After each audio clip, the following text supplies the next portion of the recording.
Yeah, exactly. All right? So I hope that's taught you a lesson. Sorry. Joe, about picking the teddies. I won't do it again, I promise. Teddy picker. Sorry. Did we pick that song to begin the show because of the... No, shush. Teddy. Shush. The dirty Teddy. The bad Teddy. No. The evil Teddy. It's just a zeitgeisty coincidence. Good morning, this is Adam and Joe. Welcome to Saturday morning. It's the beginning of December. It's the beginning of Crinklemas, and they've covered all the studio in tinsels. They've covered it quite badly, isn't it? They haven't really made an effort. It's like they someone drunkenly staggered in. It's like some kind of pathetic rehab centre. And just coughed up some tinsel, and Yeah. it's sort of landed like strands of phlegm. We're going to on improve it during the show. wall. Yeah, it's not really a good effort. Do you favour tinsel at home?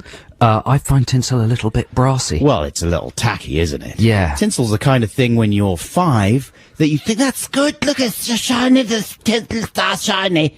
But then after that, when you're a grown-up person, you've got your own home for the first time, and you think, oh, what am I going to do about the decorations? And you get out the tinsel and you sit down and you think, no. Yeah, do you know what you can't beat? What? Paper chains. Paper chains? Yeah, you can't beat a paper chain. Well, you make your They're own. kind of holistic, yeah. They're green, are they? Yeah, Because they they can be recycled. That's right. You have to lick each one with your own spittle. Why are you licking the paper chains? They're not going glue to stick them. together like that, just with your own... They used to, didn't they? They used to come with a little sticky gluey bit. Oh, with a gluey... Yeah, and you get all dizzy and slightly high from the So glue. you're not just licking bits of ordinary paper and... I will if you want me to. Oh, yes, please. Wow, what a show we've got for you folks coming up. I'm looking at the computer screen right now, and just in the next few minutes, we're going to be hearing amazing songs from Talking Heads. I requested that Talking Heads song, and I'm amazed it's being played. It's a really good one from Remain in Light, but it's not a Talking Heads song that's played very often, to my knowledge.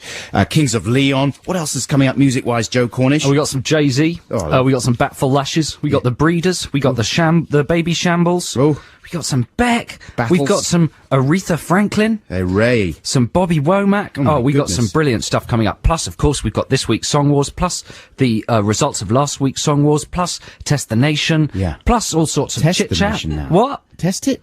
Test the Nation, yeah. Yeah. Yeah, Phil is coming in, Phil Schofield is coming in, and Anne Robinson's coming in, and we're going to test the nation's IQ with a series of boring questions. But before all that, here's some more music, because that's mainly what it's all about here on Six Music, right? Here's Lush. So, do you see those two boxer men on telly that are having a fight tonight, Adam? Oh, yeah, the Boxer Men. The really skinny one. Uh-huh. And the other one. Yeah, I've heard about the Boxer Men only because a friend of mine is excited about it. Really? Who's that? Danny Richards. Oh, really? Oh, yeah, he likes sports. He loves sport. Well, listeners, you've probably seen it. There's footage this morning of them weighing up in Vegas. 30,000 British people have taken cheap flights right over me and Adam's houses. Is that a good sentence? Yeah, that's a good one. Yeah.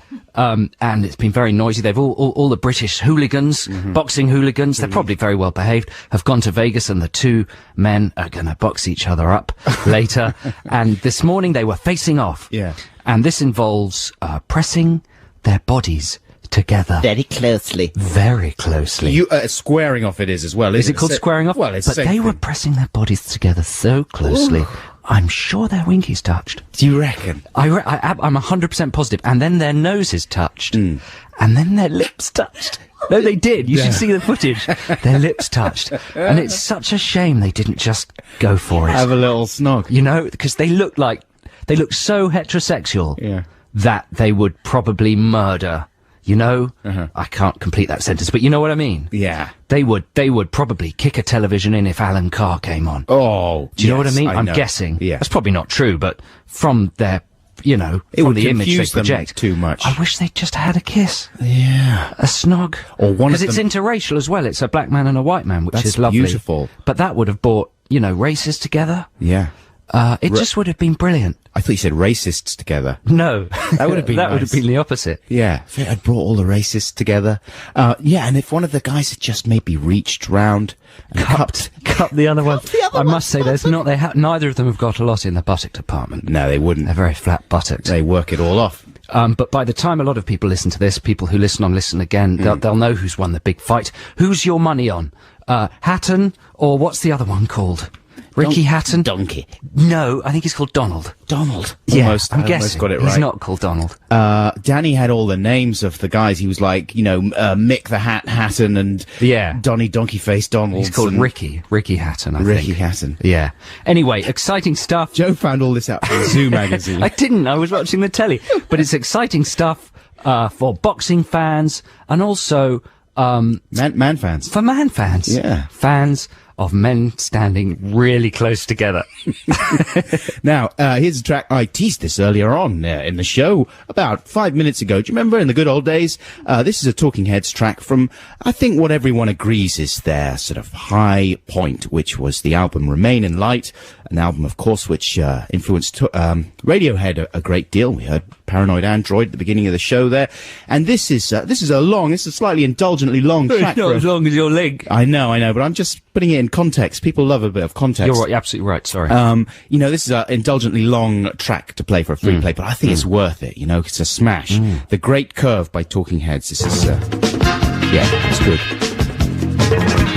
Talking Heads with The Great Curve. If you haven't got that album, Remain in Light, then, you should go and, get it. Because it's good. It's really good. This is Adam and Joe here on Song Wars. We're on Six Music. This is Song Wars. It's time for Song Wars, the war of the songs. A couple of tunes by a couple of prongs. Which will you vote for? Which one is the best? We're putting our songs to the listener test, so check it out. Here's an email that's come in from Daniel Pate, or Daniel Pate. I'm not entirely sure. It says, Adam and Joe, I'd like to vote for Adam's track, mainly because of the Girls with Big Knockers, stroke ex-glam rockers line. Excellent stuff. Also, you should stop being quite so gentlemanly about the whole affair. All of this quotes, oh, you should have won, man. Mine was bad. No, mine was bad. You deserved it stuff is all well and good, but we want to hear some genuine competitive tension and anger between you guys. It would add drama and excitement to the show, and also if the arguments got bad enough, could leave listeners speculating whether you will still be working together the next week and keep them tuning into the show. Listen, who was that? Daniel Pate? Dan Pate. Dan Pate. Listen, Dan, I don't know if you used to listen to our old XFM show, but there used to be a certain amount of tension when we started there, and there is occasionally tension between us, which spills over into the program, but we're trying to keep it at bay. And Song Wars is fraught enough with competitive stress as it is, so we are really struggling to be gentlemanly about it, because you can tell that underneath that false bonhomie there's a simmering, bubbling cauldron of We spend a ludicrous amount of time working on these pathetic songs each week, so we do get genuinely annoyed about it. And I believe that Joe Cornish has unfairly won. How many have I won now? About 4. You've won 4. I've won 1. Is it 4-2? No, 1. I've won. It's 5-1. 5-1, is it? 5-1 to Cornish. Oh, for goodness sake. I mean, that genuinely, Dan, makes me furious and makes me think that... You would think I would become arrogant, but isn't it incredible how, humble I remain? Like I said the other day to Joe, something about, it doesn't matter. I mean, it's obviously very few people vote, and Joe said, that's just because you haven't won. And he really meant it. Okay, so there we go. Is that good enough for you, Daniel? Here's the results. So let's just remind people that last week we wrote songs about I'm a Celebrity, Get Me Out of Here. Joe's was from the point of view of someone who didn't watch. Mine was from the point of view of quite a big fan of the programme. Joe was less confident about his than I was, and he did quite a lot of explaining before he played his track, I seem to remember, which featured needs contextualising. Yeah, which featured the chant. What was it? Yakamu. I do not watch it, I got better things to do. Mine was a kind of Funboy 3 type song. Mine was from the point of view of a guy who was chucked out first. I was voted out first. Do you remember? It was fun. Who can forget? But we can't play you clips because only the winner gets played. Only the winner gets played, so let's hear. And here is the winner. If Joe wins this week, it's a disgrace. I've won. Oh my goodness! By 74%. 74%! 74 to 26. You see, that just suggests to me that it's not about the music at all. It's just a sort of personality vote. And, I don't know, they're voting for the tall one. It's all, let's vote for the tall one. So this is tricky for you, isn't it? Is that 6-1? So you now have to win six in a row. Well, no, because... No, you have to win the next 5. I'll tell you what's happening now. It's exactly like I'm a Celebrity, Get Me Out of Here. People fixate on voting for just one person, you know, like this time it was Janice did all the trials, and now they're just thinking, oh, it's funny that Adam always loses, let's vote for Joe again. That's what they're thinking, because it's not about the music, because frankly, my song was a little bit better than yours last week. Do you think? A little bit. Some people agreed. There was some emails that agreed, but there were far more that disagreed. Listen, let's have some real music to clear the air. What are we going to do? Well, we're going to play the winning song. That's what I meant by real music. Let's have some real music to clear the air. This is my song about I'm a Celebrity, Get Me Out of Here. As Adam says, I've got to contextualise it because it's actually incomprehensible. Oh no, I just did, didn't I? Yes. You know the chorus. Here it is. Yeah, come on.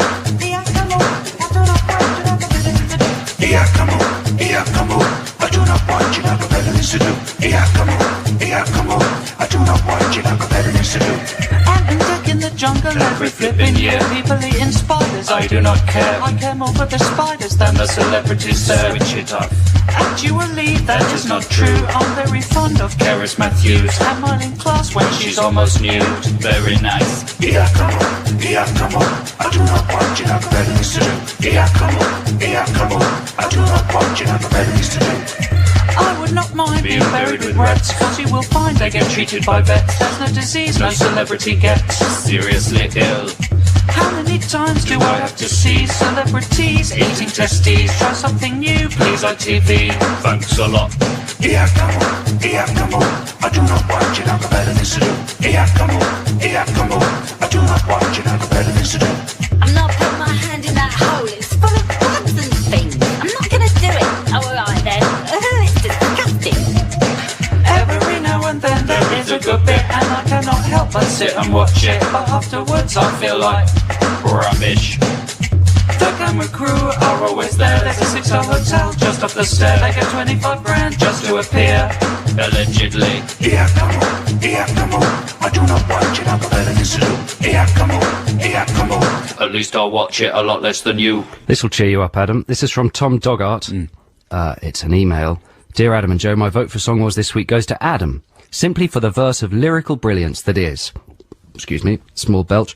It ended too fast the first time round. Now I want another nibble on the cherry. And when people see the real me, they're going to like me very. You're reading it as if it's not brilliant. He says, I wouldn't be surprised if there's an Ivor Novello in the post for you. Thank you. Well, I deserve one. Honestly, it's not that yours was bad or anything. It's just that I think people are going for the cheap laughs in some of your material and overlooking the more lyrical and emotional aspects of my work. It's like that thing, you know that magic trick that Darren Brown does where you hold a coin in one fist? Yes. And you can guess, if you guess the first one, people usually follow a pattern of which one they'll then guess. Yeah. And Darren does it brilliantly. He can do it like for 10 or 11 or probably a million different guesses. It's a bit like that, isn't it? A little bit. Can you predict kind of where the... Although that implies that there's nothing in it. But it might just be that I'm the inferior songwriter. That's where I was trying to get us to. Yeah. Well anyway, done. Finished. We've got this week's Song Wars coming up later on in the programme, but let's leave that alone for the time being. And before the news, let's have a little bit of Kings of Leon, why not? This is Adam and Joe on BBC Six Music. It's time for the news, read by Harvey Cook. Sorry, I was just amusing myself there. Why? Doing what? Filthy thought. I was just thinking like the Dandy Warhols, right? I was thinking of other names for bands where you could slightly manglerize the name of an artist, right? Because obviously that's Andy Warhol with a D at the beginning. So I was thinking of I'll say this very quickly and then we'll move on, the Vincent Van Cox. And then, what other artists could you have? I don't really know what you're thinking. Well, you know what I'm saying?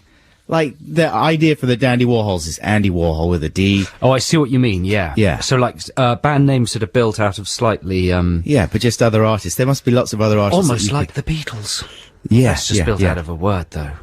Pueblo Picasso, writes Jude, our producer. Are they a band? No. Pueblo. Yeah, but you'd want something... I don't know. You'd want something a little bit more... Not that Dandy Warhols is a filthy name. But anyway, I was just... slightly amusing myself at the end of that song there. I wish I'd never mentioned it now. It's turned into a terrible, terrible episode in my life. This is Adam and Joe on BBC Six Music. Happy Saturday morning. It's time to talk about an exciting new DVD event. Oh, yeah. Fans of sci-fi, of 80s sci-fi, are all in a tither this weekend because like Adam and I, they will have been out and bought the new Blade Runner DVD. People have been waiting for it for years and years and years. It's got a 3.5-hour making of documentary. It comes out in all sorts of different editions. There's a 2-disc set. There's a 5-disc set. There's a steel briefcase. I've got the briefcase. Did you really buy the briefcase? Yes, I did. Oh, when you go on holiday, are you going to pack your pants in it? Yes, I carry it around with me everywhere now. Have you really got the briefcase? Wait, I'm talking about is it an actual briefcase? Yeah, it's an actual. Oh no, I've got briefcase. the metal box that opens from there's both a tin sides. Yeah, that opens from both sides. Why does it open from both sides? in case you want to. One side you can open it up. One side's for humans, and the other side's for replicants. No, one side you get the little lenticular. Is that what it's called? It's called a lenticular. You get a free Blade Runner lenticular. It's set in perspex. You tilt it, and it looks like Deckard's pointing the gun. Lenticular. And it's sat there in a little foamy cover thing, and then the other side you get direct access to the DVDs. So oh, I see. Yeah. So one lid is for lenticular access. Yes. The other. Do you really think that's why? I think it must be. It means it can't be used for biscuits once you've eaten the DVDs. It can't be used for storing biscuits because you might open the wrong top side, and they might fall out. It could have just been a mistake. They could have just manufactured them wonky. But it's a terrific thing, and because it's the first weekend after its release, a lot of people will be digging through those extras this weekend. And if you haven't bought it and you're a fan of films, then what are you thinking? What are you thinking? You've got to buy it. If you're a fan of extras, oh my lord! But I tell you what, on those, there's a lot of stuff coming out at the moment before Christmas that is extras packed. Well, this week is an exciting week, isn't it? All the video games and DVDs that they've been storing up finally come into the shops. Like Help, the Beatles film, has been re-released with lots of extras, but the extras are getting the thumbs down on the internet. But can we stick to Blade Runner? Absolutely, yeah. But I was going to say the extras on Blade Runner are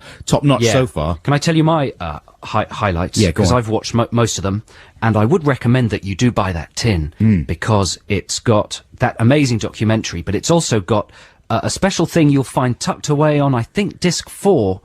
And it's just called Deleted Scenes and Outtakes. I was watching that, yeah. But what it actually is 40 minutes. It's kind of like another version of Blade Runner. It's a whole narrative made out of dropped scenes. Right. And also made out of all the rejected voiceover that Harrison Ford did, because famously they tried to rescue the narrative by getting Harrison Ford to do lots of super on-the-nose, expositionary, internal monologue voiceover. Yeah, does that make sense? Yeah, exactly. Just because they felt that it was too confusing, the whole thing, and he just needed to really baldly say. So he was contractually obliged to do this. They stuck him in a voiceover booth, and he had to say stuff like, "I wasn't sure whether she was a replicant or a human. I wasn't sure whether I was a replicant or a human. Yeah. But what is human? Who knows?" Stuff like that. Stuff that doesn't need to be said out loud. Yeah. So there's loads of that voiceover on this amazing 40-minute kind of weird, bad version of Blade Runner. Yeah, with goofy scenes in there. There's one scene where he goes to visit, the bloke at the beginning of the film who gets blasted by Leon. The Blade Runner who Deckard replaces, in the office. And you always assume watching the film as it exists that guy just dies when he gets blasted by Leon. But in this off-cut version, he survives, and he's in a sort of little stasis chamber in a hospital thing that looks very much like a set from Alien. Yeah, like the hypersleep pod. Yeah, and it's lit very similarly. So it's weird to see Deckard wandering into this little scene from Alien almost. There's quite a good bit when that guy realizes that Deckard has slept with Rachel. He accuses him of making love to a fridge. Oh, Did yeah. you get that line? Haven't got there yet. Yeah, he says it in a slightly ruder way. But so that's brilliant. And the other thing to check out is they've got all the trims from every single take. So they've got the little bits from before the director called action and after he called cut from every single take. And they've put a lot of it in the documentary. And it shows Harrison Ford getting really angry with Sean Young, who's very young and inexperienced. And the best little clip is when they're having their love scene and Sean Young is kissing Harrison Ford.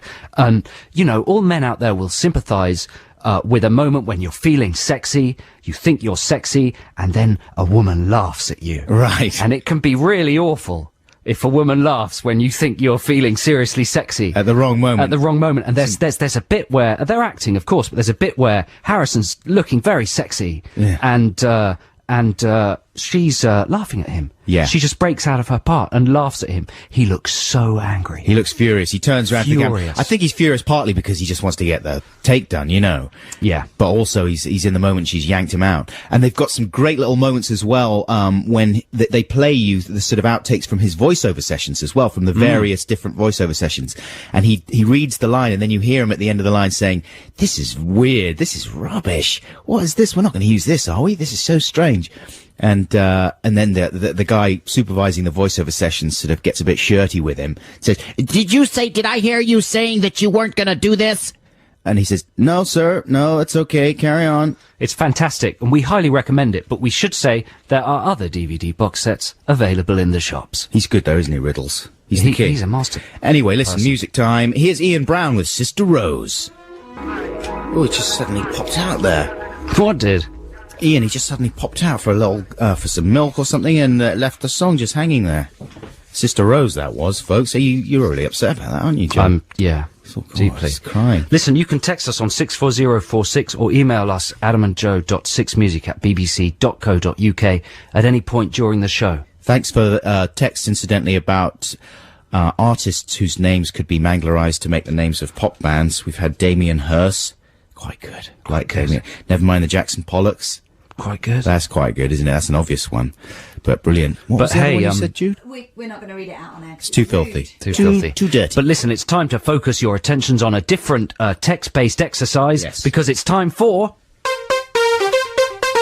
Text the nation. Text the nation. What if I don't want to? Text the nation. But I'm using email. Is that a problem? It doesn't matter, text.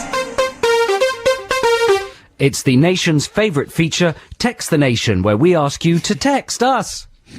And this week, the subject of the texting is sort of carried over from something we were talking about last week, which was things that make life worth living. Last week, we played a clip from the film Manhattan, where Woody Allen is making his personal list of the things that make life worth living. And, what are you looking at me like that for? Nothing. Why are you doing a wonky look? I'm not. You did. You can't just do a wonky look and then just like, did I say, I'll tell you during the next song. did I say the, like a part of the female anatomy I'll or tell you during something? the next song. People are going to be thinking, what is it?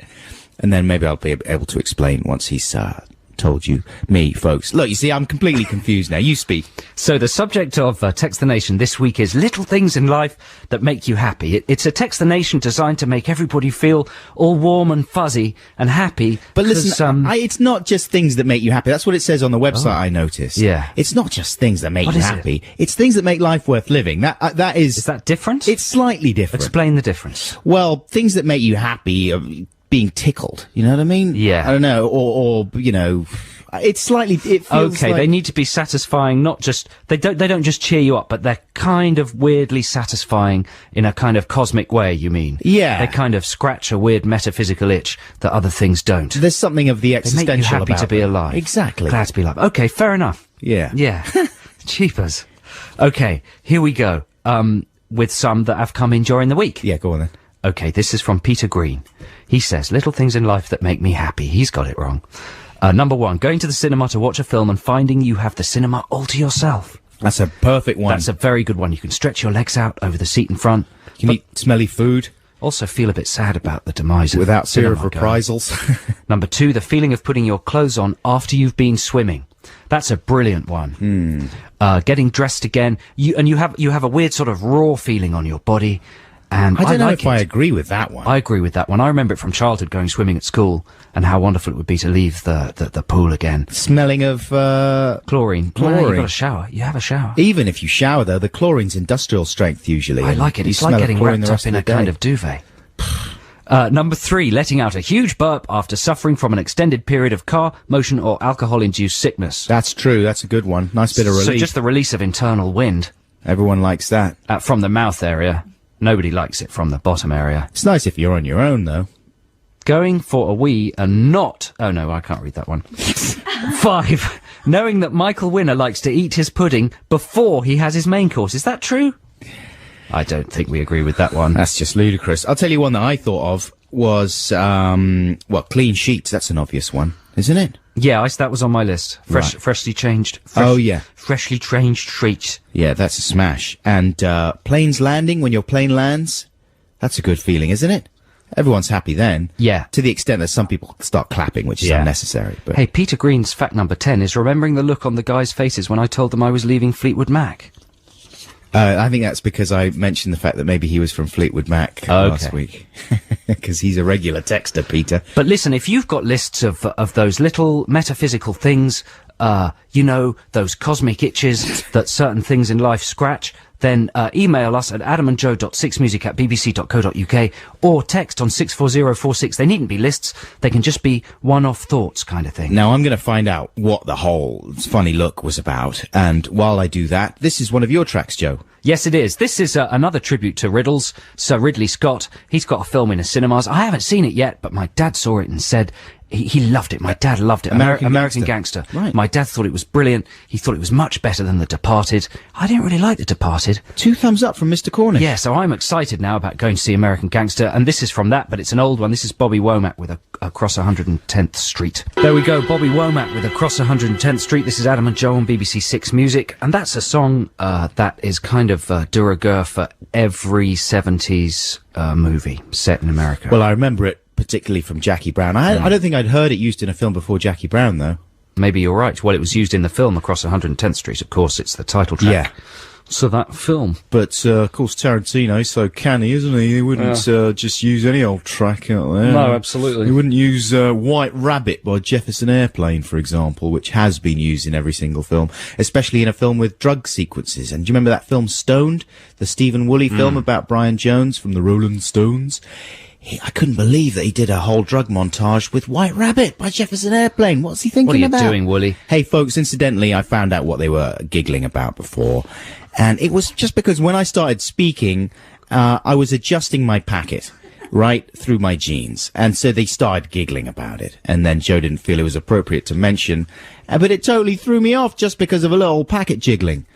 Anyway, that's what it was all about. Here's a session recorded for Gideon Coe on the 3rd of May 2006 in the hub right here, right next door.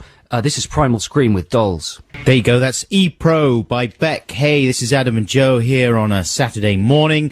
Nearly Christmas, it's nearly Christmas. It's quite a revolting day outside here in London. Hope it's nicer for you It's where going to you be are. a dodgy weekend, apparently. There's a big storm that's going to rip across Britain tomorrow. Oh, not another one. Yeah. Is it the perfect storm with George Clooney? Hopefully. Oh, Because then it'll be hunky. because then it'll be so hunky. Are we going to do, what were you finding about the Genome Project there? Well, this week I happened to see something on BBC television called the Richard Dimbleby Lecture. I don't know whether any listeners stumbled upon it, but it's the sort of thing you don't get on telly anymore. Has it got fights? No, it hasn't got fights. Can you vote people out? No, that's why it's surprising to find it on telly. And I don't know if anybody saw it, but it was a sort of a big BBC event. Is there dancing? No. It was sponsored, it was kind of, it's the Richard Dimbleby Lecture, so it's an important, you know, he's a big guy in terms of the values of the BBC, and every year, obviously, they have this important lecture where they ship a brilliant person in, and all the BBC bigwigs have to turn up and listen to it, and it gets broadcast. It's obviously something that they've been trapped into doing, because of some sort of remit or something. Right. You know, I'm sure they don't want it on. Reithian Yeah, values. exactly, but it's on at like 11 on a Tuesday. And they had this guy called Dr. J. Craig Venter, who was instrumental in mapping the human genome, and he was giving a big speech about the future, about genetics, and he was the most untelevisionally friendly guy I've ever seen. He couldn't speak, and he was using about 4 auto cues, and he was having trouble getting from one auto cue to the next. Oh, do you know what I mean? He was trying to make his eye line look realistic, as if he had learnt this stuff. But in doing so, he was switching from an auto cue on the right of the auditorium to an auto cue on the left of the auditorium. But he was doing that mid-word. Right. That is why the human genome is such an important, that kind of thing. Yeah. And then, so that was quite interesting, because you don't get a lot of that on telly, and it immediately makes it quite compelling. Someone who's just really incapable. Gross incompetence. Yeah. Oh, poor but guy. yeah, brilliant. Yeah, He was yeah. brilliant. This is one of the most brilliant men in the world. Being clumsy and untelevisual. And then watching this, it kept cutting away to the audience, because obviously just a locked off shot of this guy's, he looked a bit like James Cameron, to paint the picture. that this locked-off shot of this guy talking wasn't that interesting, so they kept cutting away to the audience. In the audience was everyone who mattered in the BBC, and it was like watching a school assembly. Dick and Dom? Because depending on their different... Dick and Dom hadn't been invited. Right. But depending on their status within the BBC, there was a different level of interest. Mark Thompson, the king of the big British castle, the head of the BBC, was there. He was quite literally leaning forward in his seat, leaning as close to this guy as he could, resting his chin on his fist with a look of rapt, like, I'm really absorbing all of this. The BBC are going to go genetic. We're somehow going to put the BBC into people's genomes. G-Zone. Yeah, G-Zone, the BBC G. It's a new genetic channel where we'll actually clone listeners. And then I think, That's a good idea. I think David Bellamy was there looking, it's a bit like the Hello woman who reviews the films by leaning forward or back in her seat. Yeah. There were a couple of BBC staffers who appeared to be asleep on each other's shoulders. Was Graham Norton there? Norton wasn't there. I don't know why he wasn't there. But, and then Tony Robinson was there doing his best. Time Team, you know, Blackadder. Yes. He was doing his best to look interested, but seemed to be sort of nodding off. And then there were one or two people who were looking bored, but when the camera came onto them and they were aware that the camera was onto them... They started taking notes. Yeah. They suddenly started to look quite interested. All that said and done, though, what this guy was saying was quite optimistic for the future of the world. Oh, that's good. Do you want me to go into it? I'd like a little bit. Can you give me a tiny slice of easily digestible optimism? Disruptive technology. If we're cynical that politicians aren't going to save the world from global warming and stuff, he's saying that someone will invent something that will just change the world. Well, this is what we And that's the idea of disruptive technology. Exactly, because if human beings are good for anything, they're good at adapting, right? Yeah, so someone will invent a new type of fuel that will be so powerful that people will just have to use it. You crazy fuel! Yeah. Okay, now, folks, after this track, we are going to launch Song Wars for this week. Wow, we've got some amazing stuff to play you. But first, here are the Baby Shambles. Kate Moss there with You Talk. That was Baby Shambles. I'm joking, but Kate Moss helped write it, apparently, we're told. Hey, this is Adam and Joe here on BBC Six Music, and it's time to launch this week's... Oh, you see, I mean, I built them right up there. Because it's not... Now it's time. It's time for Song Wars, the war of the songs. A couple of tunes by a couple of prongs. Which will you vote for? Which one is the best? We're putting our songs to the listener test, so check it out. It started out as a bit of light-hearted fun, and after 6 weeks, it's turned into something horrible. Is that what somebody Bitterness, texted in? resentment, Yeah. a simmering, bubbling cauldron. No, it's good, of man. hate. This is our fortune we're making here, right? We're gonna, folks, we've composed an original song every week for the last 6 weeks, and one day we're gonna release all these, and we're gonna make £5. We gotta make, we gotta join PRS. We're in PRS. Are we? Don't you Are get we? checks? Yeah, I get checks for 15p from our football song Really? every year. God, Yeah. you're getting all the money. You've got to split it. I want my 6.5p. Right. So listen, the theme of this week's Song Wars was suggested by Nathan in South London. And he sent this email on the 26th of November, 2007, Good old at days. 2 minutes past 4 in the afternoon. Oh, love that. For this week's theme, what do you say to a film soundtrack? I was thinking specifically fictional sequels, but admittedly that's mainly because I'd like to hear your take on Teen Wolf 3. But anything along that line, franchises that wouldn't really stand up to being resurrected, you know, we haven't really done what he suggested. No, we've gone basically for exit music for a film, like a closing film theme that never was, you know what I mean? For films, the classic example being Men in Black, of course. Here come the Men in Black. Yeah. Will Smith is the king But of the the classic exit music. example, what was the first song written specifically for the closing credits of a film that then became a hit? There's a question for listeners. I feel as if it was Back to the Future or something like that, you know? Was Ghostbusters pre Back to the Future? It was pretty Back to Yeah, the Future. so anything earlier than Ghostbusters, if you can figure that one out, text 64046. We're trying that. Be an interesting factoid. Don't you think? Yeah, that would be an interesting factoid. So basically, we have had to come up with songs for films that probably should never have had them, and quite rightly didn't, and sort of inappropriate films, you know, inappropriate music for films. People immediately suggested things like Schindler's List, that kind of thing, because Schindler's List is the film that jumps to mind. That's the most serious film of all time, isn't it? Like, if you want an example of a film that is not to be laughed at or taken lightly, people immediately think of Schindler's List as a film that's Sure. low on laughs. another good example would be, what was the one with Jodie Foster, the horrific rape one? The Accused. The Accused. Yeah. So we got all these kind of suggestions through, but we haven't gone quite. The Accused is a good example of, a tricky clue to give someone this Christmas over a game of charades.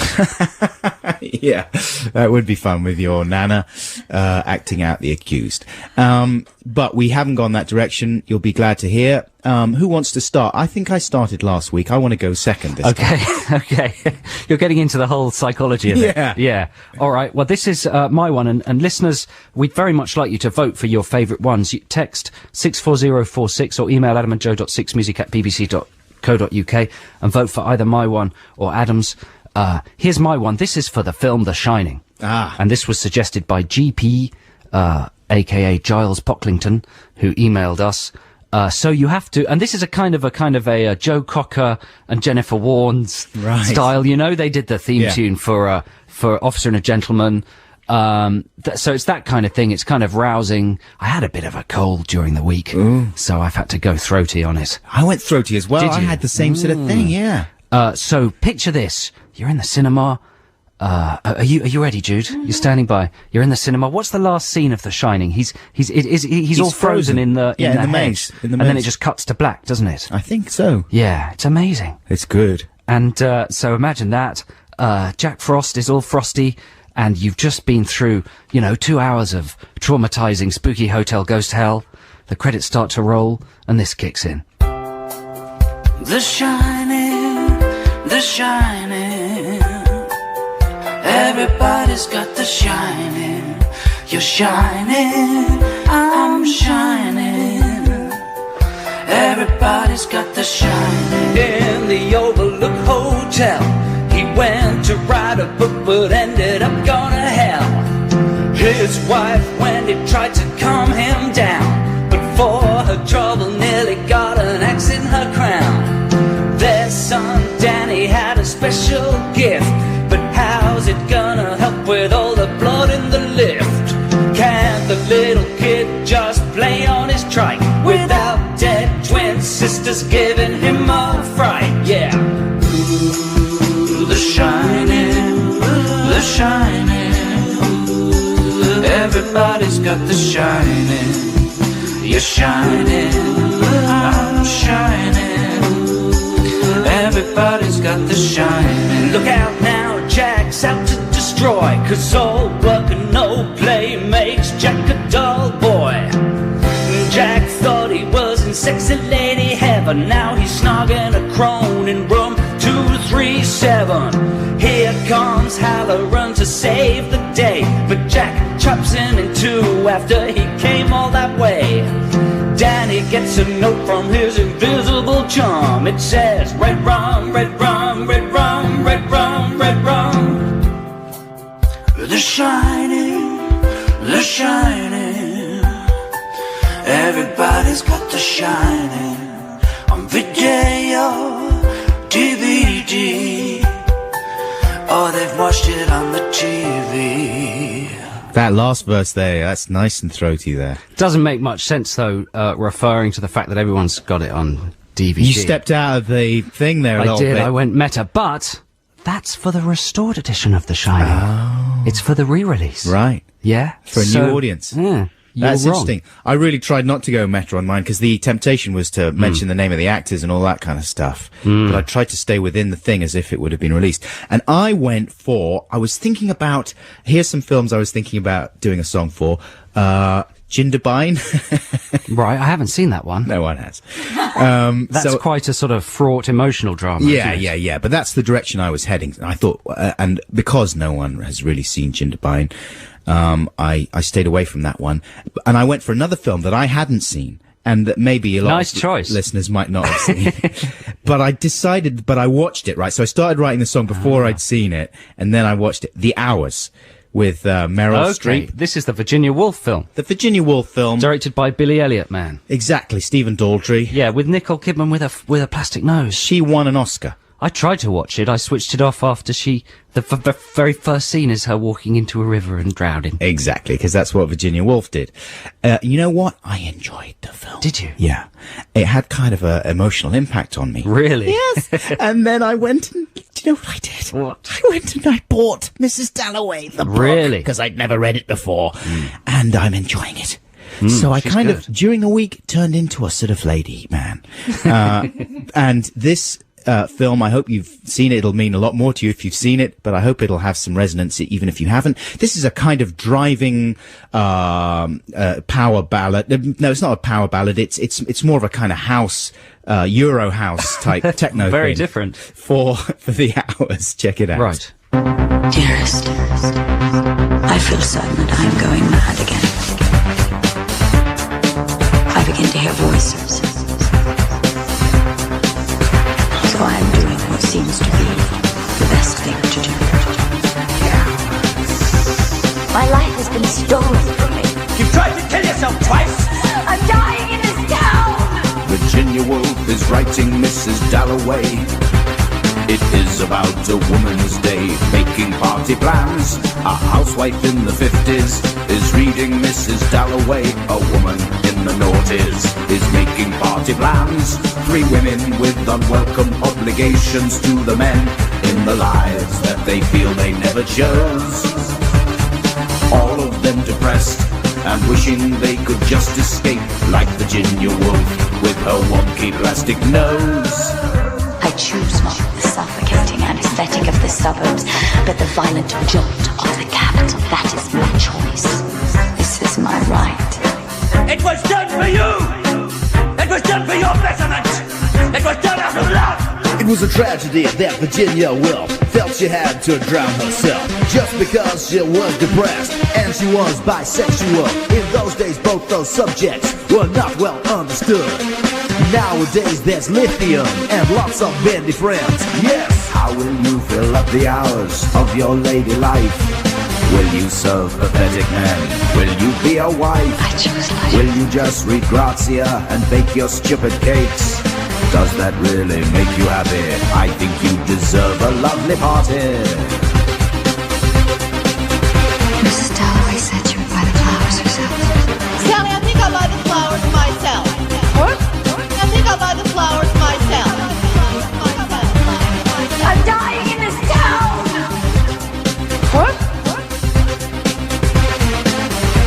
Wow. Yeah. That's got so many things. It's samples, I know, I went with samples. harmonies, nice harmonies going on there. Thanks a lot. A German rap is always good for a house tune to have a serious Who was Germanic the German rap? Was it Snap who had the German rapper? Yes, I'm serious as cancer. That's that one. right. Yeah, because rhythm is a dancer. Yeah. That one. It was reminding me of that. That was extraordinary. I've never seen The Hours, but I've read quite a bit of Virginia Woolf, and that made me reconsider a lot of things. Yeah, good, I'm glad. It's worth Wow. seeing The Hours, you know? I was really dreading it. But, I don't need to see it now that I've heard that song. So please, listeners, vote 64046, Adam or Joe. Or if you're listening to this on Listen Again, you can vote via email adamandjoe.6music@bbc.co.uk. now, here is a piece of great exit music by the legendary David Bowie. This was for the film Falcon and the Snowman. And it's sort of just on the verge of being ludicrous, this song, for the film The Falcon and the Snowman, don't you think? Yeah, but it's a terrific film, and the soundtrack is by Pat Metheny. Yeah. And this is, I think, Bowie and Pat Metheny. That's right, yeah. It's directed by John Schlesinger with Sean Penn, Timothy Hutton. It's a brilliant film. And the route he goes down is to take a line from the film, where Timothy Hutton is complaining, hey, this wouldn't happen in America. And the guard says, this is not America. And Bowie takes that line. This is brilliant, though. This is like Bowie at his kind of pompous best. Yeah, yeah. Yeah. Check it out.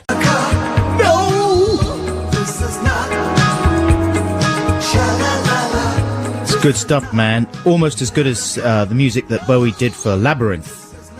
Got to get me out of here. I love Underground. That's a smash, that one. Dance, baby, dance. Turn, That's baby. when he's juggling the babies. This is Adam and Joe on BBC Six Music. We're coming up to midway through our exciting Saturday morning show. We're here with you till noon. All sorts of stuff going on. We're asking you to vote for Song Wars. We're asking you to send us your lists of things that make life worth living.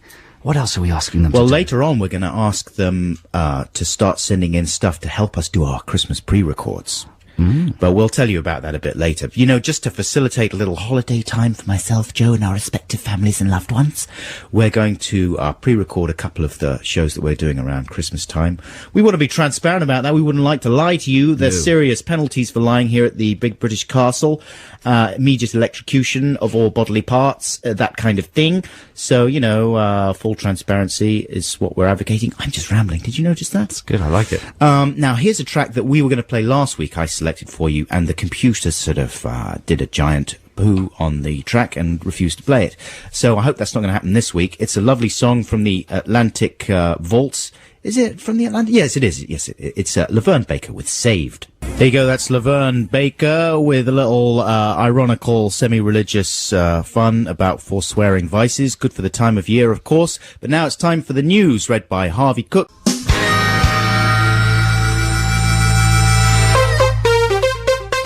Text the nation. Text the nation. What if I don't want to? Text the nation. But I'm using email. Is that a problem? It doesn't matter, text. This is Adam and Joe on BBC Six Music. It's time for Text the Nation, the nation's favourite feature. This is where the government provide us with a kind of a survey question that they need answered because it's there's some new policy hinged around it. And we ask you and you tell us, then we deliver the results to Gordon Brown. Puts them in the bin and ignores them. Yeah, right. Yeah. Gordon Thanks Brown. a lot, government. Yeah. Represent the people. I don't think so. Democracy, what happened to that? Right. Fortress Britain. What? I don't know. Those aren't anyone's opinions, really.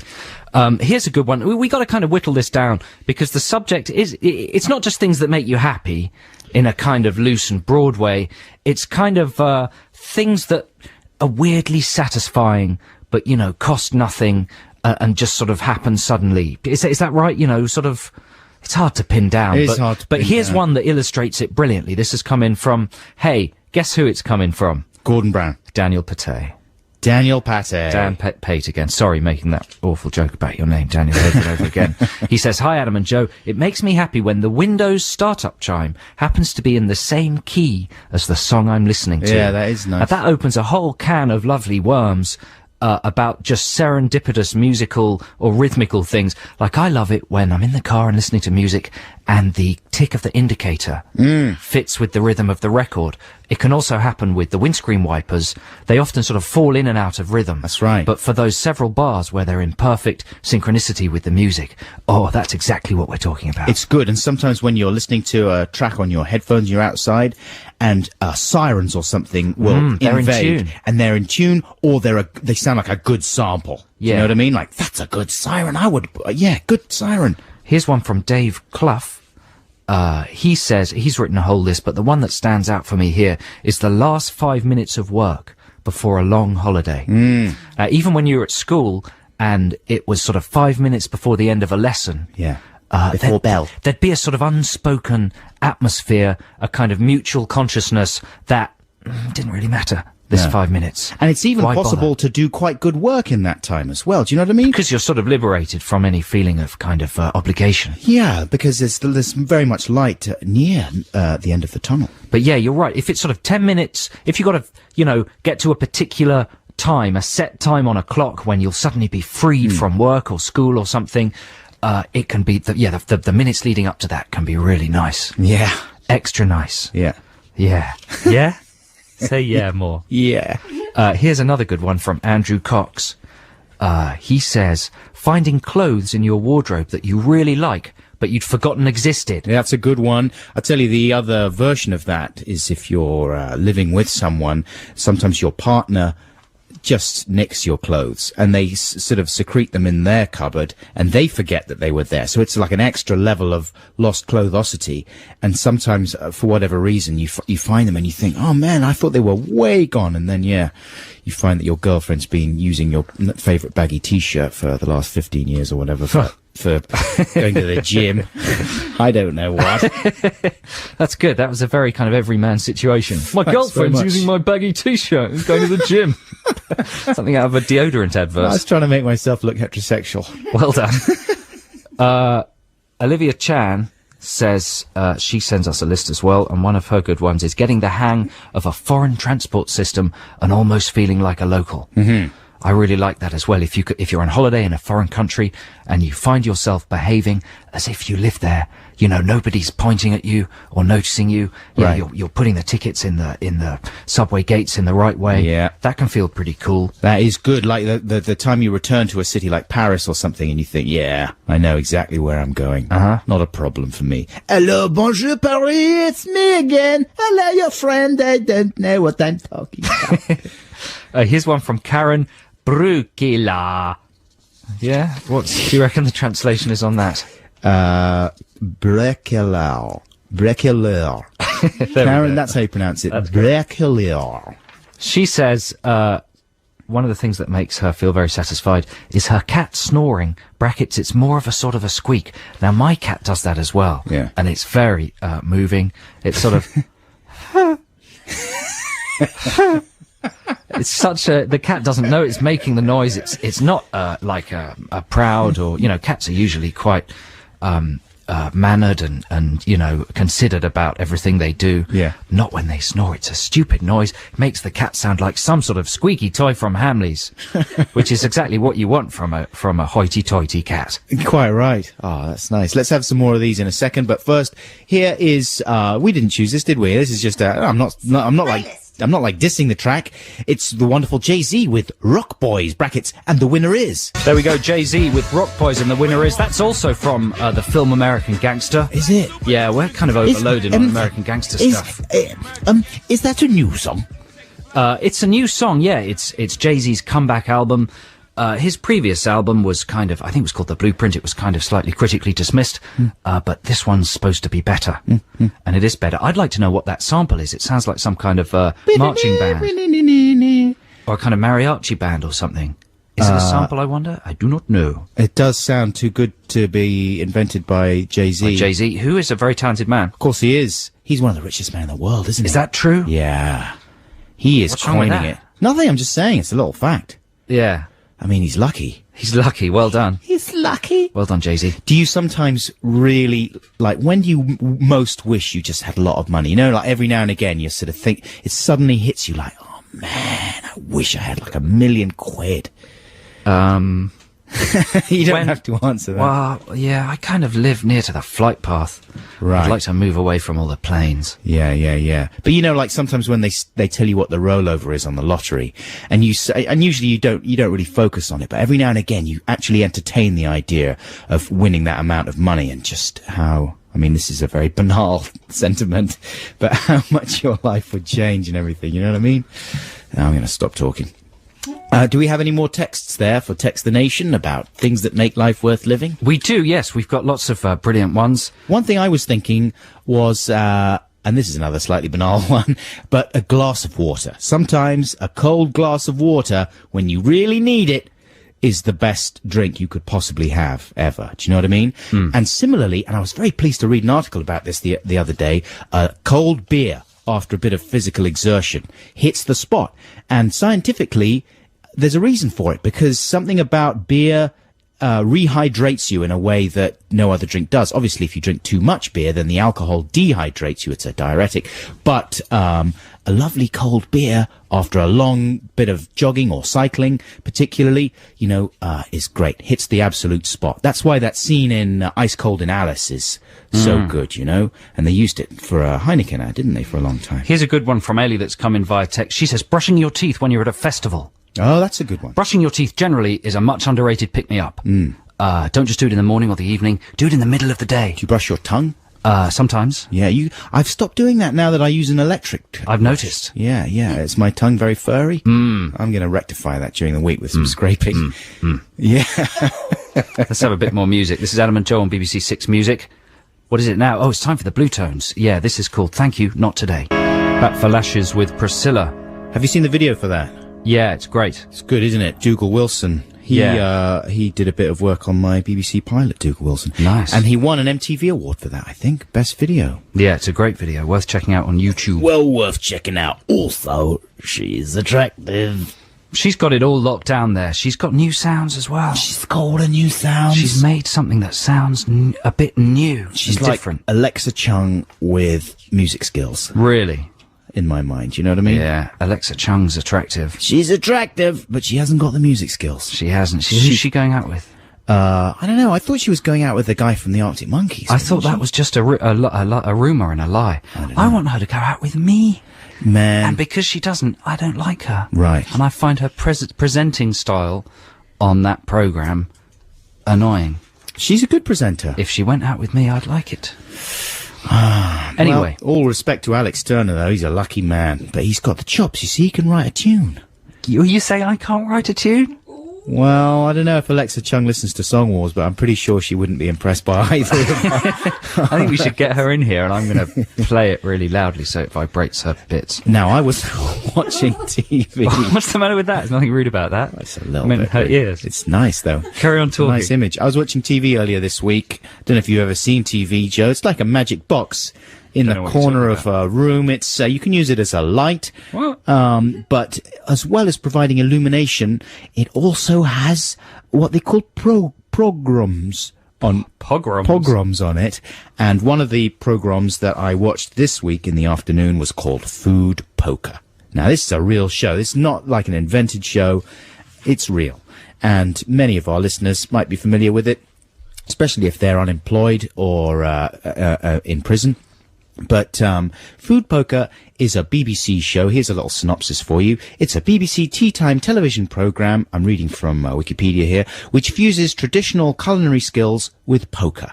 The show involves chefs being dealt 2 food cards, and then they can use up to 3 ingredients from 5 or more shared ingredient cards. The chefs then decide in secret what dish they will prepare, and then choose either to pitch their idea or fold if they believe they can cook anything with the available ingredients.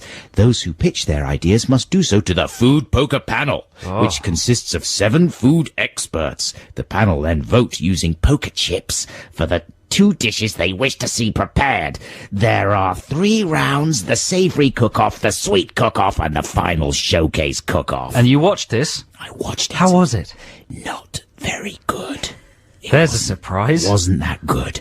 And It sounds like you'd waste a lot of food. Yeah. Do they waste food? Do they just throw the food away if they I don't know poker terminology, but if they decide not to play the hand? Scrimmage. Scratch. If they scruffle.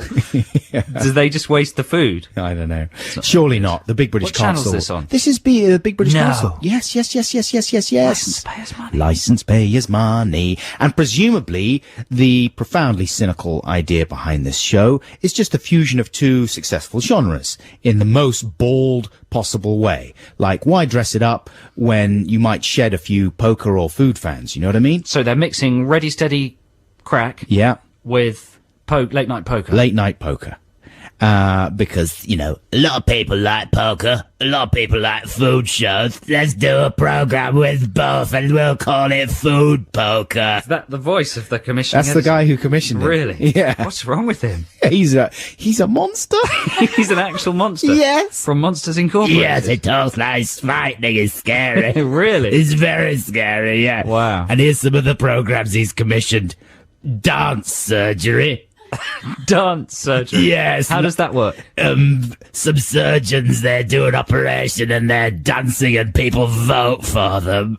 So they dance while they operate? Yes. I like it. How clean is your child? Because people like programs about children and cleaning. So you have to clean some children. And then they'll watch it. That sounds quite good. Dragon's House of Tiny Gardeners. So there's a dragon who owns a house with tiny gardeners? No! Sorry. It's like Dragon's Den with gardening, and some of them are small. So what, actual, like, pixies or just short? Some of them are children, some of them are pixies. And they garden, and That sounds quite they good have as to well. vote for it. You should write the next Shrek film. I am. And voice it. I've finished it. It's coming out next week. How long did it take you? 10 minutes. It's the best one yet. It's coming out next week. Here's some music. Text the nation. Text the nation. What if I don't want to? Text the nation. But I'm using email. Is that a problem? It doesn't matter, text. Time now to wrap up the nation's favourite feature. Before the jingle there, you heard the Future Heads with Decent Days and Nights. And Joe Cornish, do you have any... I'm in shock. Are you? I've just read a text that's voting for your song in Song Wars. It says, Adam, ! Joe's was rubbish this week. Oh. Anyway, The Shining ends with that weird black and white picture and the Moonlight with the Stars and You song, which was better. How very cruel. That is a little bit cruel. So cowardly, didn't even put his or her name. Oh, man. How very cruel. How very cruel. Nice one. Thanks, man. Incidentally, I'd just like to say, Sebastian, could you make us a cup of tea, please? Sebastian. Because we got an email from a nice chap called Sebastian. He's listening in Germany, was it? Or is he Dutch? I can't remember. He's an artist, and he listens... Have you got the mail there? Yeah, but it's under a thing. Here we go, I found it. Yeah. He's Dutch. He's living in Berlin. Ah, there you go. And isn't this is exotic already? And he listens to the show while he's at work in his studio. What kind of art does he make? He's called Sebastian with 2 A's at the end. Sebastian Schleicher. Schleicher? Sorry, man. Sorry, I'm not pronouncing your name That's properly. good. He sounds good. So listen, hi Sebastian. Hi, how you doing? Get some tea. Can you make us a little bit of tea? So, Text the Nation this week is all about things that sort of satisfy you in a kind of profound way and that are for free in the world, in life. We've had some very good ones already, but let's wrap it up with a final little review of some we've had in via text. Yeah. I love text. Here's a pretty good one. The sound of rain when you're in bed. That's true, and wind, strong wind as well, as long as there's no threat of immediate death or destruction. But there's something about wind that's so strong that you think the windows might crack. Yes, buffeting. Yes, a kind of, because here in England we don't, I mean, it's becoming less and less true because of what Al Gore's done. Thanks, but, Al Gore. Thanks very much, Al Gore! We don't generally get extreme weather like what the Americans do with their typhoon shelters. We get a lot of hurricanes, though, you know, there's over about 100 or so every year it's in true, the UK. but it's unusual when they destroy a house. It is unusual, yeah. So one can sit in a house in Britain, and this is, of course, not true if you're living in a coastal area. Or, in fact, I think I should backpedal on this whole thing. Oh, don't offend the people in coastal areas, or the Pennines, all the listeners in the Pennines. Yeah. Well, we get a lot of storms around here. They do, and weather is much more of a serious concern for a lot of people who live outside major cities. But if you're smug enough to live in a major city, and there's weather, you don't usually get affected by it. No. And it can be quite exciting. Well, it's one of the advantages of living in a city with protection of other people there, and Yeah. you're all in the middle of streets and stuff. But that's one of the nice things, because you can fantasize that you've got a house in the country and you're living out in the middle of nowhere and your windows are being... But to broaden it to everyone who lives anywhere, the sound of rain generally, when you're inside, whether it be a tent or a car, especially a tent, I'd say, Yeah. or a house, can be lovely. Well, it can be, if it's exciting, if it's like I think particularly a tent, because then it's an occasion anyway. You've gone camping and everything's a bit weird. But generally the sound of rain is pretty depressing. If it's a Sunday or whatever and you're stuffed, you can't go outside. That came in from Catherine in Edinburgh, and also from an anonymous person. Ooh. Who is anonymous. There we go, yeah. Maybe it's anonymous Nina person from, what are they called? The sweaters. What about putting on cardigans. brand new socks after cutting your toenails? That's a very odd one. Very peculiar. Brand new socks after cutting your toenails. Yeah, I know what he or she means. Clackus, that comes from, in Cramlington. Is that a real person in a real place? Surely not. Nobody knows. Anyway, you know, to be perfectly honest, I was looking through these texts, I'd selected all the good ones, and then I pressed the wrong button and lost all the selections. Never mind. So maybe we'll come back to it. Yeah. But then again, maybe we won't. So we can call that the end of Text the Nation unless we discover any real genius ones. Later on in this, our final hour, we will be reminding you of this week's Song Wars, our exit music for films that never were. But right now, here is... who's this? Tell you, it's Thomas Tantrum. Who's Thomas Tantrum? It's Thomas Tantrum. It's the latest thing. They're an all-female group from Southampton.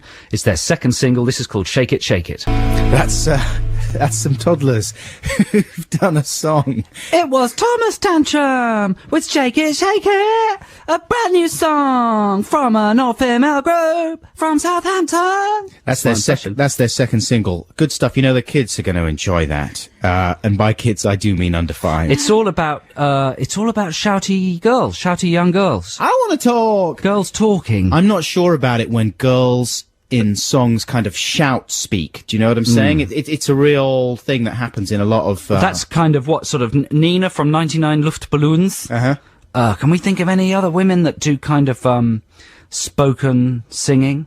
Well, there's a few sort of indie bands that do it. What was it? Life Without Buildings? They would do a lot of shout singing and... what are the precursors to that record? Elastica, listeners? of course, that's a good example. Yeah, 64046, if you can think of the music that's kind of led up to that kind of thing. Thomas Tantrum. Extraordinary business. I thought it was like a new little kid's character. Do you know what I mean? It could be. Maybe it is. Maybe it's like a preschool cartoon about... Like Postman Pat. And who's the guy who runs the underground? Do you know what I'm talking about? Oh, this will mean nothing to anyone who's not a parent, maybe. But there's a character, and he works in the underground. It's pretty desperate stuff, and he's a train driver, but on an underground train, which is the least glamorous train driving job you could ever hope for, presumably. But they're mining the seam of people who drive all kinds of trains, and they've ended up the logical conclusion with a guy who he drives a train on the underground. But rather than being a kind of surly chap, which you might expect from someone doing that kind of job, he's cheery and good for toddlers. I wish I could remember the name of the thing. Someone will remind us. Will you text in? Now, here's a track that I've chosen for you, listeners. Hope you enjoy this. Might be a little bit too annoying. This is two sort of slightly annoying songs in quick succession, but I hope you enjoy it. It's from one of the best albums of the year. I'm sure it's making everybody's list of top albums this year. I'm talking about the album Mirrored by the band Battles, who are from the America, and this track is called Atlas. There you go. Wow, it's sort of Return to Oz music. It's good stuff, man. Gnomes and skipping girls. That's Battles with Atlas. This is Adam and Joe here on Six Music. We've got a couple of factual inaccuracies that we stumbled into that we'd like to clear up right now. Have we? Oh, yeah. We were saying there that Thomas Tantrum, the band before that Battles track, were an all-female group from Southampton. But somebody has texted in to say, no, I've lost it now. Oh, yeah, here we go. To say, hello boys, my mate Dave is in Thomas Tantrum, and I'm pretty sure he's not a girl. From Lizzie, in rain-sucky Southampton. Well, Lizzie, you should look very closely at Dave. Yeah. Because the Big British Castle has told us that it is an all-girl band. It says here on my notes. And they just wouldn't say something that was inaccurate. It just wouldn't happen. So there's a good chance that Dave has got some issues that he needs to chat. Everybody's lying these days. Look at the canoe people. And all that business. The canoe man, what is he thinking? At first, it's all the rage to do elaborate deceit. The thing about the canoe man, because at first you think, oh, that's kind of fun, Keanu Reeves. Keanu, yeah. The thing about Keanu is that he, and folks, we're talking about the chap who went missing 5 years ago and then turned up recently, and it turns out that he's been, just living... Hiding. And at first you think, that sounds fun, because it's everyone's fantasy at some stage to pretend they've died and then just carry on and see how their life unfolds. Yeah, everyone thinks about it, don't they? And this guy was trying to escape from death, and there's all sorts of reasons why you would like to reinvent your life in an anonymous way. But it goes creepy when his sons are back at the house after the inquest into his death, and he's hiding in the next room, unbeknownst to them. That's a bit demented, isn't it? Yes, it is. I mean, some people have also texted in other shouty lady bands. Lots of people saying Biss, of course. Claire in Kingston saying that Lily Allen's responsible for all the terrible shouty girl talk songs. She's got a nice singing voice. She doesn't do too much shouting. She does. Nico being mentioned as well by Robin Brighton. Lots more biz. Kim, of course, in Sonic Youth, says David in Ealing. Lena Lovitch says Robin Birmingham. Yeah. The Slits, Toya. Hazel O'Connor as well. Operator, please. Don't know, operator, Are they a please. band, or have I just misread that text? It's so hard to tell these days. And Bearsuit as well. Someone emailed about Bearsuit the other day. I went and bought their album. Very much enjoyed it, but they do a bit of lady shouting in there as well. Yeah. It's a fantastic, enjoyable genre, and Thomas Tantrum have added to it marvellously. Hey, Adam, who's your sports personality of the year? I'm very glad you asked me that, because I would have to say Pele. Let's have a trail. That was Thin Lizzy with That Woman's Gonna Break Your Heart, recorded for John Peel on Radio 1 on the 1st of August 1977. Now it's time for the news, and the music news, read by Harvey Cook and Ellie Davis. Who will win the song wars today? Perhaps it will be Adam, or it will be Joe. Either one, you will be the one who decides by texting or emailing when you hear the clips. Well, that was in the old days when we used to play clips.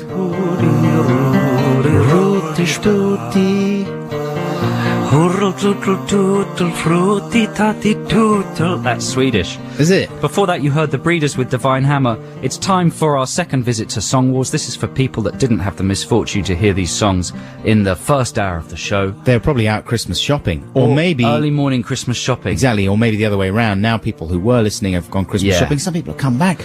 Who knows? Who can tell? So I'm really down on my song. Why? Because everyone hates it. Oh, you just got... I thought you never got freaked out by the text and I'm emails. not freaked out. You are. You're obviously rattled. Obviously rattled. Not rattled. Look at him. He's rattled. I just think I just don't think it's very good. He's rattling away. I think somebody said, somebody texted in very kindly and said that's worthy of Weird Al Yankovic. And to me, that was an insult. He's a You know. genius. Well, he is, Weird but at Al. the same time, he goes for very obvious tropes. Can I say tropes? But that's your genius too, Joe, to take the obvious, That's everyday the genius. very, very obvious. I don't want every day. And turn it into something slightly chucklesome. I want what's more than genius. Super genius. Super genius. Okay, mega genius. Here's my one then. The song was this week is exit songs for films that didn't have them. You know, the song that you hear over the closing credits of a movie. Here's my one. It's for the film The Shining. A few people have quite rightly pointed out that the final shot of The Shining is that track into the photo of all the old staff, and Jack Nicholson's amongst them. So imagine if you were looking at that, the film's ending, the closing credit starts, and you hear this. The Shining, The Shining. Everybody's got the shining. You're shining, I'm shining. Everybody's got the shining. In the Overlook Hotel, he went to write a book but ended up going to hell. His wife Wendy tried to calm him down, but for her trouble nearly got an axe in her crown.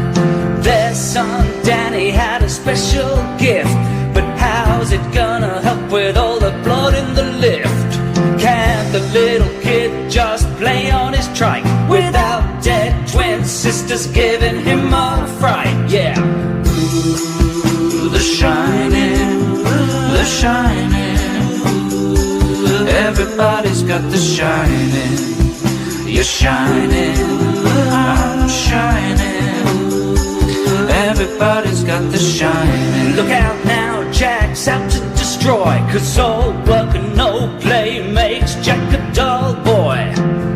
Jack thought he was in sexy lady heaven. Now he's snogging a crone in room 237. Here comes Halloran to save the day, but Jack chops him in two after he came all that way. Danny gets a note from his invisible chum. It says, red rum, red rum, red rum, red rum, red rum. The Shining, The Shining. Everybody's got the shining.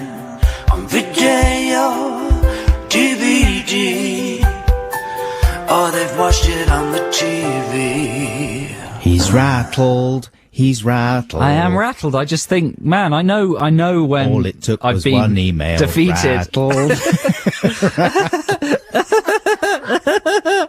Hey, Joe! There you go. And my song this week is based around the film The Hours. Oh, Joe just threw a biro at me. It's based around the film The Hours. Come on, man. I really like your shiny I've got an one. umbrella that's like a gun. Oh, no. And I'm going to hold it right next to Adam's open face. An umbrella in indoor land. So anyway, here's my song about The Hours. Dearest, I feel certain that I'm going mad again. I begin to hear voices. So I am doing what seems to be the best thing to do. My life has been stolen from me. You tried to kill yourself twice. I'm dying in this town. Virginia Woolf is writing Mrs. Dalloway. It is about a woman's day, making party plans. A housewife in the 50s is reading Mrs. Dalloway. A woman in the noughties is making party plans. 3 women with unwelcome obligations to the men in the lives that they feel they never chose. All of them depressed and wishing they could just escape, like Virginia Woolf with her wonky plastic nose. I choose not the suffocating anesthetic of the suburbs, but the violent jolt of the capital. That is my choice. This is my right. It was done for you! It was done for your betterment! It was done out of love! It was a tragedy that Virginia Woolf felt she had to drown herself just because she was depressed and she was bisexual. In those days, both those subjects were not well understood.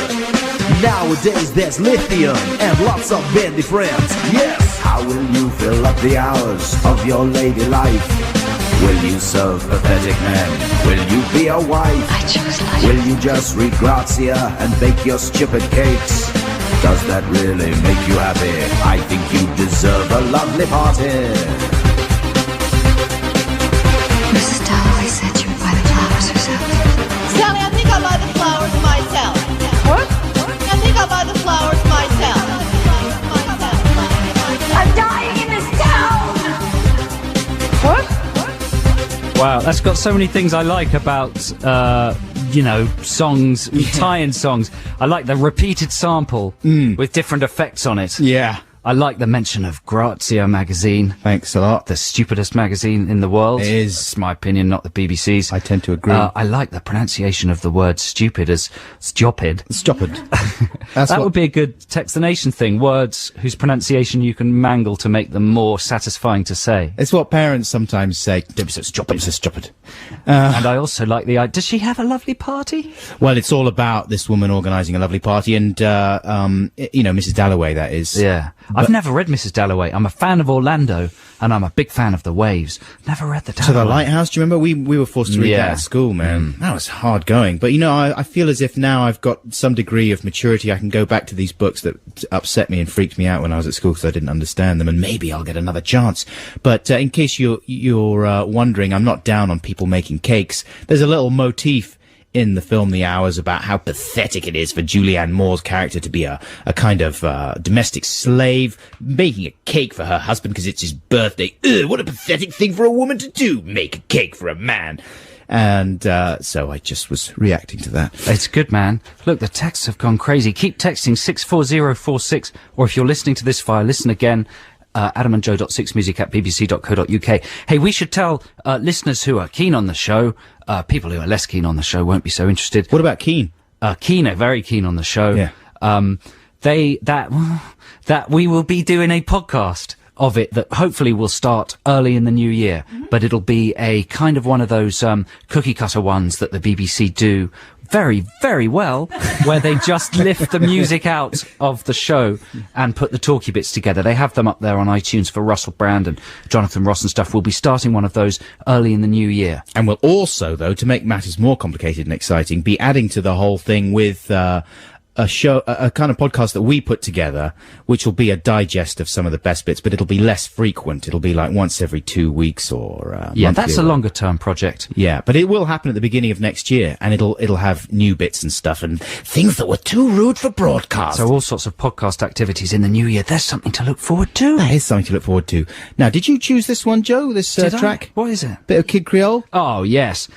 This is fantastic. This is a new band called Kid Creole and the Coconuts, and this is the latest thing that the kids are listening to. This is called Stool Pigeon. There we go, Kid Creole and the Coconuts, a funk band from America. You'll be hearing a lot about them in the past. August Darnell is the name of Kid Creole, isn't it? I ran across him once in the foyer of what was then the Warner West End in London's Leicester Square. It's now called the View. There. And I went up to him and shook his hand and said, thank you for the music. Yeah, good one. Did you actually say those words? He said, get off me. Get off me! Stop I did touching say me. those words, yeah. Yeah. Thank you for the music. Yeah, he the seemed to like it. songs. Of course he liked it. So this is the last 7 minutes of this week's Adam and Joe radio show thing here on BBC Six Music. Just a bit of caretaking, some stuff we'd like you to help us with for next week's show. Next week's Song Wars, we're going to do Christmas songs. Yeah. We'd love you to suggest particular angles on Christmas or a particular aspect of Christmas that you feel isn't covered by the standard Christmas song. And we'll be recording them sometime after Wednesday this week. So if you're listening again or listening now, text in those suggestions. In fact, email them, adamandjoe.sixmusic@bbc.co.uk in the next couple of days, and we'll endeavour to make your ideas come into tragic musical death. Also this week, we're going to be pre-recording a couple of shows that will be played out over the Christmas period.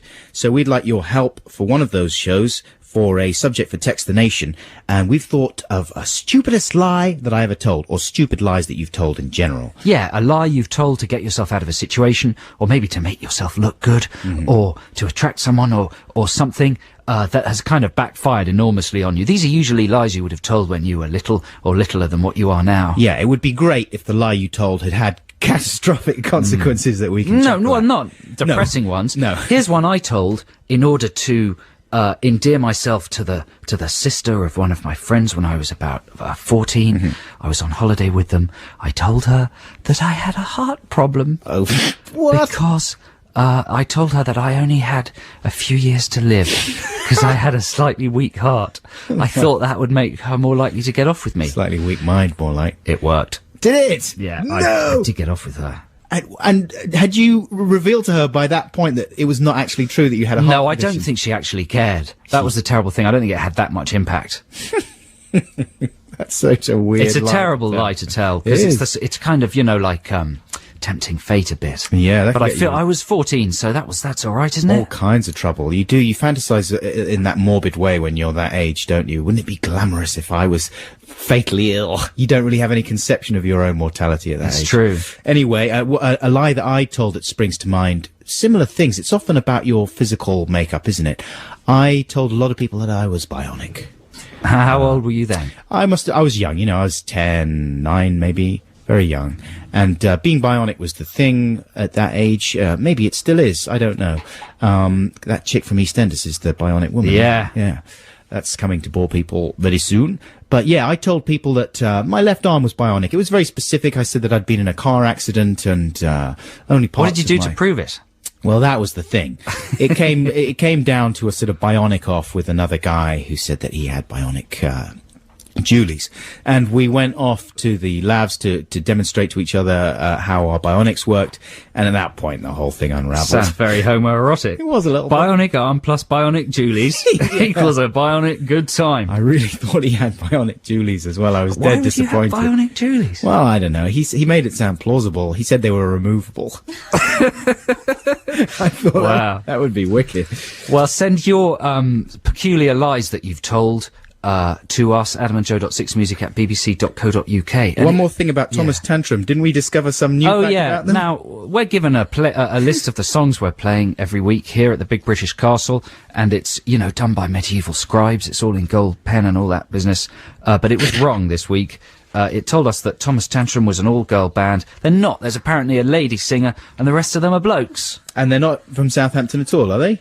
We don't know about that bit. No one's contested that bit. But somebody, one of the scribes in the castle will be put in the, what are they called, stocks? In the Stockhausen. Hey, thanks to everybody who's texted and emailed this week. We really couldn't do the show without you. Yeah, we appreciate Even it. though we will be in a couple of weeks. No, we still need their help for that. True, don't we? true. Liz Kershaw is coming up. Enjoy your week. We'll see you next week. Love you. Bye. Bye.